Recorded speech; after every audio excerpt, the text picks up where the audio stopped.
Aula 21 da Física D, assunto: efeito fotoelétrico.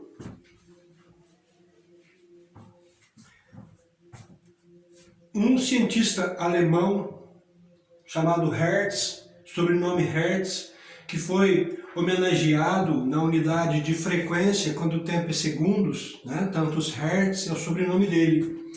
Em 1887, descobriu o efeito fotoelétrico. O que ele descobriu?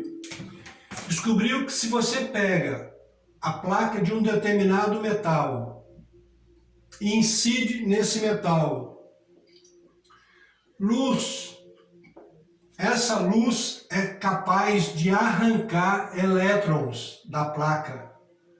Essa luz é capaz de arrancar elétrons da placa. O Hertz descobriu o efeito, mas não conseguiu evoluir muito no raciocínio do porquê que uma luz incidindo num determinado metal é capaz de arrancar elétrons. Aí coube a um outro cientista, Max Planck, outro alemão, amigo do Einstein. Ele se debruçou nesse efeito fotoelétrico para tentar entender, para tentar explicar o porquê que a luz incidindo no metal é capaz de arrancar elétrons. Ele evoluiu bastante no raciocínio, no entendimento do efeito. Ele disse o seguinte: todas as vezes que a luz está incidindo numa placa, essa luz está parecendo que tem um comportamento de partículas. Ele disse que a luz não é um raio extenso, ele é constituído de partículas. Então ele diz o seguinte: a luz é constituída de partículas.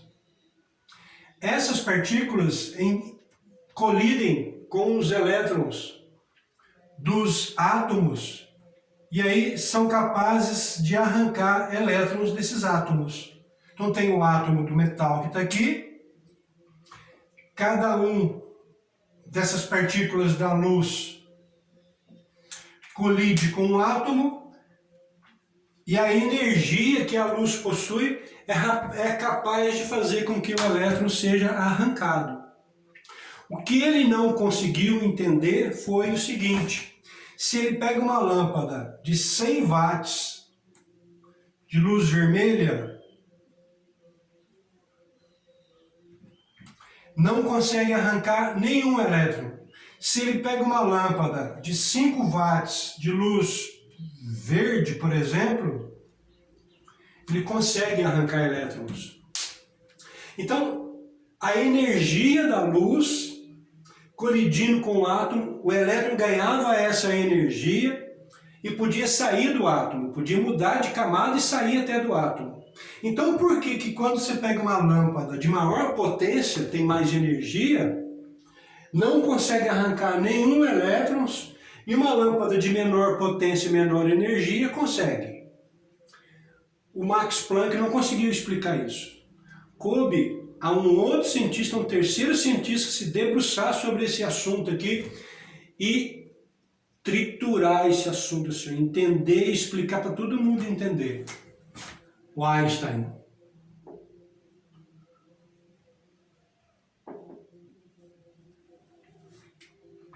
Einstein também se debruçou sobre esse assunto e explicou o porquê que o elétron era arrancado nessa situação e nessa não. Ele ganhou o único prêmio Nobel da vida dele, por causa desse estudo que ele fez. Em 1921, ele ganhou o prêmio Nobel.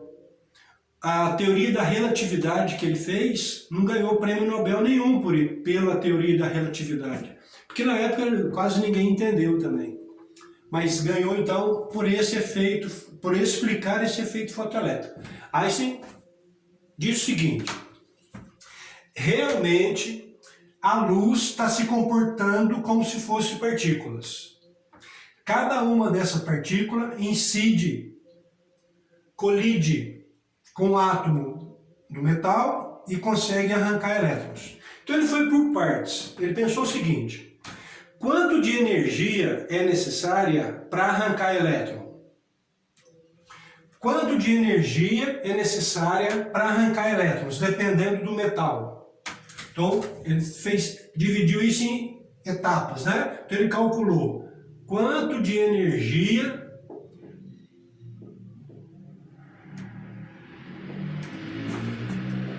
é necessária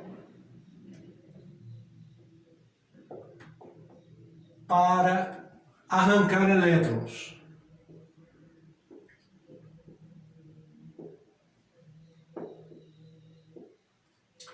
E ele fez esse estudo para vários metais. Por exemplo, eu tenho aqui, ó, quando ele pega uma placa de sódio, a energia para arrancar um elétron do átomo de sódio é de 2,28 elétron-volt. Essa unidade aqui é nova para nós aqui agora. Vou explicar ela primeiro, então. Elétron-volt. Elétron-volt. Por que ele mudou? Por que ele está usando essa unidade e não está usando Joule? Por quê? 1 elétron-volt é 1,6 vezes 10 elevado a menos 19 joules. A energia para arrancar elétron é muito, muito, muito pequena. Então, para não trabalhar com números muito pequenos assim, olha aqui, menos de 2 vezes isso. Ó. Então, para não trabalhar com números muito pequenos, 10 elevado a menos 19 joules, ele fez uma transformação, inventou uma nova unidade para energia, elétron-volt, sendo que 1 elétron-volt é 1,6 vezes 10 a menos 19, que é aquele mesmo número lá da carga elétrica, joule. Então essa é a energia. Se eu quero saber quanto isso aqui é joule, só colocar aqui, 2,28x, multiplicar aqui, que eu sei quanto que vai dar em joule, certo? Outra placa que ele pegou, uma placa de cobalto. Para arrancar um elétron da placa de cobalto, são necessários 3,9 elétron-volt. Esses são números reais que eu consegui, que eu pesquisei e achei esses números, tá? Então, ó, para arrancar um átomo do alumínio, para arrancar um elétron do alumínio são necessários 4,08 elétron-volt. Para arrancar um átomo do cobre, necessário 4,70 elétron-volt. E aí o Einstein fez uma lista de vários materiais e quanto de energia era necessário para arrancar um elétron de cada um desses materiais. O que ele fez depois? Ele foi calcular quanto de energia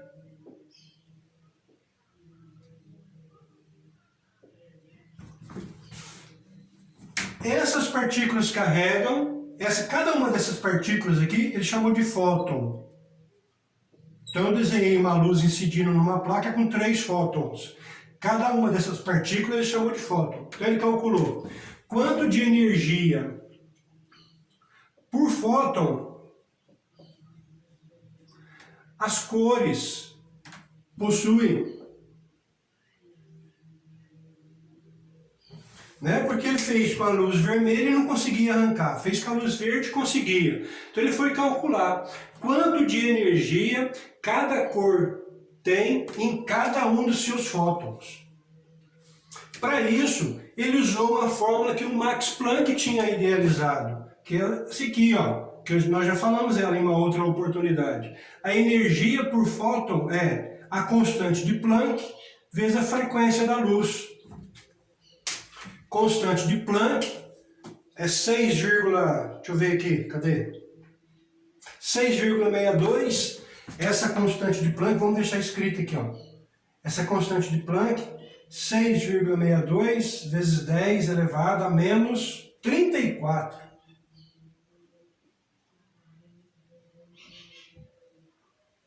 Joule vezes segundos. Por que é Joule vezes segundo? A unidade de energia é Joule, a unidade de frequência é 1 sobre segundo, que a gente chama de Hertz. O segundo passa para cá multiplicando. A constante de Planck tem esse valor aqui. E aí, o que ele fez? Olha, ele foi colocando a frequência de cada cor aqui e calculando a energia. Eu peguei alguns aqui, ó. A frequência da luz vermelha é essa constante de Planck vezes a frequência da luz vermelha. Eu tenho até o valor dessa frequência que eu vou colocar aqui. Eu só vou colocar da vermelha, que é 3,17 vezes 10 elevado a menos 19. Não, isso aqui já é a energia por fóton. A frequência é 4,8 vezes 10 a 14 Hz. Então ele pegou essa constante de Planck elevada a menos 34, multiplicou pela frequência da luz vermelha e achou 3,17 vezes 10 elevado a menos 19 joules. Usando essa regrinha aqui, ele passou para elétron-volt. Então dá 1,98 elétron-volt. Então cada fóton da luz vermelha tem 1,98 elétron-volt. Como é que ele chegou naquele valor? Multiplicou a constante de Planck vezes a frequência da luz vermelha. Depois mudou a unidade para elétron-volt. Vou colocar outras frequências aqui. Da luz azul. Não é frequência não, isso é energia que eu estou calculando. Energia da luz vermelha, energia da luz azul. Pegou a constante de Planck, a frequência da luz azul e deu 5,4, não, 4,3 vezes 10 a menos 19 joules. Passando para elétron-volt, deu 3,37 elétron-volt. Pegou a energia da luz violeta. Pegou a constante, multiplicou pela frequência, deu energia em joule, passou para elétron-volt, deu... Não, porra, isso aqui está errado. Isso aqui vai dar 2,68. Da luz violeta que dá aquele valor que eu tinha colocado lá. 3,37 elétron-volt. Fez para luz ultravioleta. Energia do ultravioleta. Enxergam aqui? Enxerga, né? Energia do ultravioleta. Pegou a constante de Planck, multiplicou pela frequência do ultravioleta, vai em joule e ele passou para elétron-volt. Dá 4,96 elétron-volt. Com isso, com esses dados agora, o Einstein tirou conclusões óbvias. Vamos pensar o que ele pensou aqui? Se eu tenho aqui a luz vermelha, cada um desses fótons aqui tem 1,98 elétron-volt de energia. Aí eu incido a luz vermelha numa placa de sódio. Essa luz vermelha é capaz de arrancar um átomo, um elétron da placa de sódio? Não, porque a luz vermelha tem 1,98 de elétron-volt de energia. Para arrancar o elétron precisa de 2,28 elétron-volt do sódio. Então eu não consigo arrancar nem o elétron do sódio, nem do cobalto, nem do alumínio, nem do cobre. E a luz azul? Se eu pego aqui um facho de luz azul e jogo no metal. Qual metal? Sódio. Eu consigo arrancar elétron? Uma placa de sódio, jogando a luz azul? Ora, a energia por fóton da luz azul, 2,68 elétron-volt. Para arrancar um elétron do sódio, eu preciso de 2,26, eu tenho 2,68 e eu arranco elétron da placa de sódio. E o restante de energia, tá vendo que está passando? Esse aqui é maior do que aquela? E o restante vira energia cinética, para o elétron movimentar, para o elétron escapar do átomo. Eu consigo arrancar o elétron do cobalto usando a luz azul? Não. Para arrancar um elétron do cobalto eu preciso de 3,9. A luz azul só tem 2,68, eu não consigo arrancar elétron. Então eu posso jogar o que eu quiser de luz azul numa placa de cobalto que eu não arranco o elétron do cobalto. E se eu pegar uma luz ultravioleta e jogar na placa de cobalto, eu consigo arrancar elétron? Aí eu consigo, porque a energia por fóton da ultravioleta é 4,96 eletronvolt. Eu preciso de 3,9 eletronvolt. Então eu consigo, com a luz ultravioleta, eu consigo arrancar elétron do sódio, do cobalto, do alumínio, do cobre, desses metais que eu coloquei aqui, com a luz ultravioleta eu consigo arrancar elétrons. E o azul? E o violeta?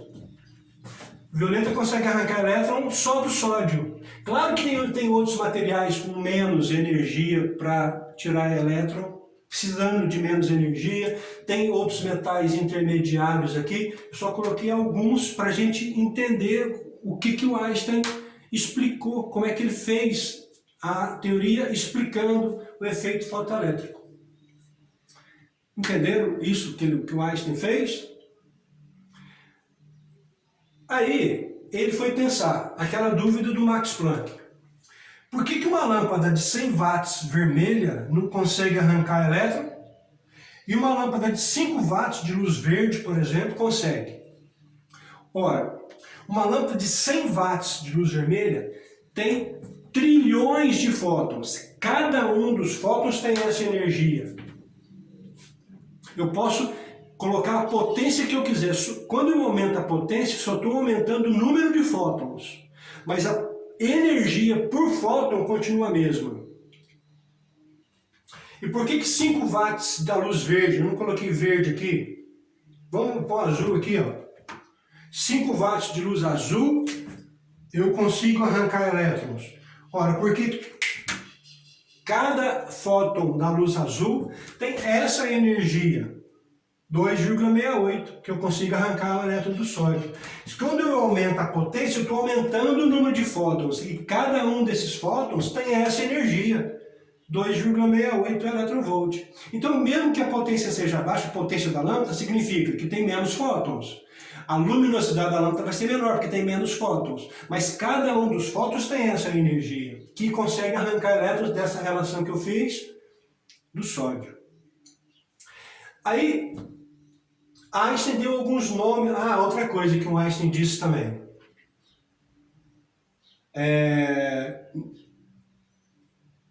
O que eu ia falar? Sim. O Einstein também constatou o seguinte. Quando eu jogo um facho de luz no metal, é muito pouco provável que dois fótons incidam sobre o mesmo elétron. Vou repetir isso. Einstein constatou que é muito pouco provável que dois fótons colidem, se chocam com o mesmo elétron da placa. Dois fótons nunca vão incidir no mesmo elétron da placa. Por que ele constatou isso? Ora, porque quando ele jogou a luz vermelha, que tem muito mais fótons, nenhum elétron é arrancado. Então não tem dois fótons colidindo com o mesmo elétron da placa. Outra coisa que ele disse, quando um fóton colide com um elétron, ele transfere toda a energia dele para o elétron. Toda a energia, não é parte dela. Toda a energia que o fóton possui vai para o elétron. E aí, se essa energia for suficiente, o elétron sai ou não, como eu tinha explicado. Aí, o Einstein deu alguns nomes aqui. Essa energia para arrancar elétrons, ele chamou de função trabalho. Esse aqui ele chamou de função trabalho. E usou como símbolo a letra Φ. Acho que é Φ. Letra grega Φ. é um zero, um O cortado. Então, essa energia aqui, ele chamou de função trabalho. Essa energia por fóton, ele usou a letra E mesmo. Deixa eu ver aqui. Ele usou a letra E, energia por fóton. Sim. Então ficou assim, ó. Essa energia por fóton é igual à função trabalho mais a energia cinética. Então vamos lá. Essa energia vai ser usada quando ela for maior ou igual à função trabalho. Quando essa energia por fóton for menor que a energia para arrancar elétron, você nem usa aquela fórmula lá que não vai arrancar elétron. Agora, quando essa energia por fóton for maior que a função trabalho, ou seja, essa energia por fóton for maior que a energia que o elétron precisa para ser arrancado do átomo, aí você usa essa fórmula. Então você vai, por exemplo, a luz azul tem... Vamos apagar aqui então. Vamos fazer aqui, ó.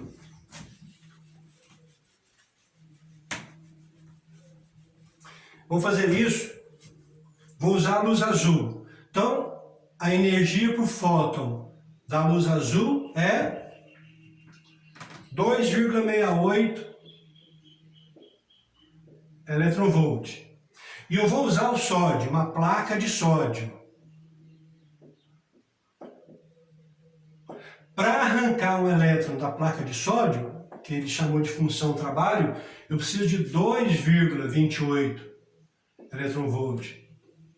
Então, quando a energia é maior que a função trabalho, eu uso aquela fórmula e vou calcular até a energia cinética, que é o que sobra para arrancar o elétron.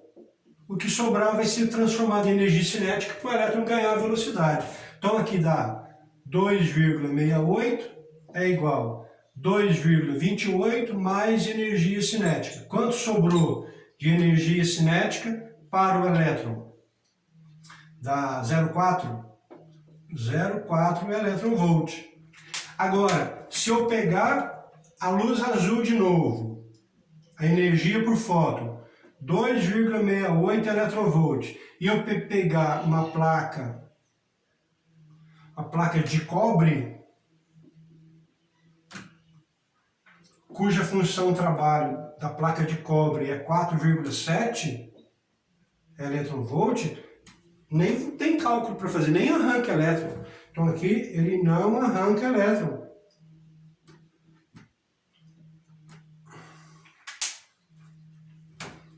Tá certo isso? Entenderam a ideia do efeito fotoelétrico? E onde que entra o efeito fotoelétrico no nosso dia a dia hoje, 100 anos depois dessa ideia do Einstein? A energia solar. Aquelas placas de energia solar, quando recebem a luz do sol, arranca elétrons das placas, o elétron vai para um lado da placa, do outro lado fica faltando, eu tenho uma bateria lá, de um lado negativo, do lado positivo, eu ligo uma bateria embaixo, eu tenho elétron movimentando para carregar as minhas baterias. Quando a gente chega naquelas portas automáticas, você está chegando, a porta está fechada, de repente você chega mais perto, a porta abre. Ali tem placas, tem células fotoelétricas que movimentam o elétron, movimentando o elétron é corrente elétrica. Movimentando corrente elétrica eu faço o motorzinho abrir a porta. As luzes das cidades acendem e apagam automaticamente, usando células fotoelétricas. Tem uma célula fotoelétrica nos postes lá em cima, que quando a luz do sol bate na célula, ela apaga as lâmpadas. As lâmpadas da rua ficam apagadas. Quando o sol vai embora, que não tem mais aquela luz do sol para incidir na célula fotoelétrica, faltou a luz do sol, faz todo um circuito elétrico para ir corrente elétrica e acender as lâmpadas. Tudo isso é efeito fotoelétrico. Falou? Um grande abraço!